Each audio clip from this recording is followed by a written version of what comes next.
அனைவருக்கும் வணக்கங்க. இப்பொழுது தோள்பட்டை ஜவ்வு கிளீனர் அதில் வந்து முழுவதுமாக கிளீனர் கம்ப்ளீட் டேர் ஆகி உள்ள நகர்ந்தால் கண்டிப்பாக அதற்கு முற்றுகை செஞ்சுக்கலாம். அதற்கு வந்து பிஆர்பி இன்ஜெக்ஷன் கண்டிப்பாக கேட்காது. ஏனென்றால் ஒரு இறுக்கமான கயிறு இறுக்கி வச்சுருக்கோம். டக்குன்னு இடையில கட் பண்ணுறப்ப என்னாங்கன்னா சருன்னு சுருண்டு இழுத்துட்டு போகும். ஏன்னா அதனுடைய அந்த ட்ராக்ஷன் ஃபோர்ஸ்ன்னு சொல்லுவோம். அந்த இழுக்கிற தன்மை டைட்டாக இருக்கிறது. அதே போல தான் தோள்பட்டை ஜவ்வு இறுக்கமாக வந்து அந்த எலும்பில் அணிஞ்சிருக்கும். மேலே அதை தூக்குறதுக்கு அந்த இருக்கிற தன்மை வந்து ஸ்ட்ரென்த் கொடுக்கும். இப்போ கிளியும் பொழுது அதே அப்படியே ஆப்போசிட்டில் ஆகும். தோள்பட்டையில் தூக்க டக்குன்னு சவுண்ட் வச்சுட்டு பெட்டர். சில நேரம் வந்து ஒரு மாலை தூக்கி போட்டேன் சளீர்னு ஒரு சவுண்ட் வந்துச்சு. அதுக்கப்புறம் கை மேலே தூக்க முடியல. நைட் தூங்குறப்ப கஷ்டமாக இருக்குது.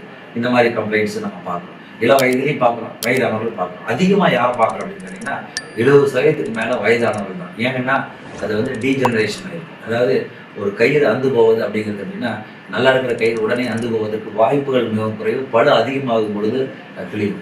ஆனால் ஜவ்வு வந்து அதே கயிறு வந்து வீக்காக இருந்துச்சுன்னு வச்சுக்கோங்க, பிரிஞ்சு போன கயிறு அப்படியா இருந்ததுன்னா கொஞ்சம் பிடிச்சி லைட் எடுத்தாவே டப்பு நடந்து போயிடும். அதுபோல தான் வயதானவர்களுடைய கயிறு.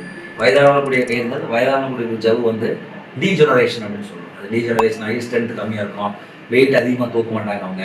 ஸோ அப்படி இருக்கிறப்போ அவங்களுக்கு வந்து ஒரு சாதாரண ஒரு நிறைய பேர் சொல்லுவாங்க, சின்னதாக தூக்கி ஒரு கல்லெடுத்து இப்படி வீசினேன், ஒரு வெயிட் தூக்குனேன், டப்புன்னு சவுண்ட் வச்சுப்பாங்க. சாதாரண அன்றாடமாக செய்கிற வேலையிலேயே அந்த மாதிரி ப்ராப்ளம் வச்சுருக்கோம். சில பேருக்கு அந்த மாதிரி ஒரு ட்ராமா ஹிஸ்ட்ரின்னு சொல்கிறோம். ட்ராமா ஹிஸ்ட்ரியோ அடிபட்ட மாதிரியோ எதுவுமே தெரியாது, ஆனால் வலி இருக்கும்.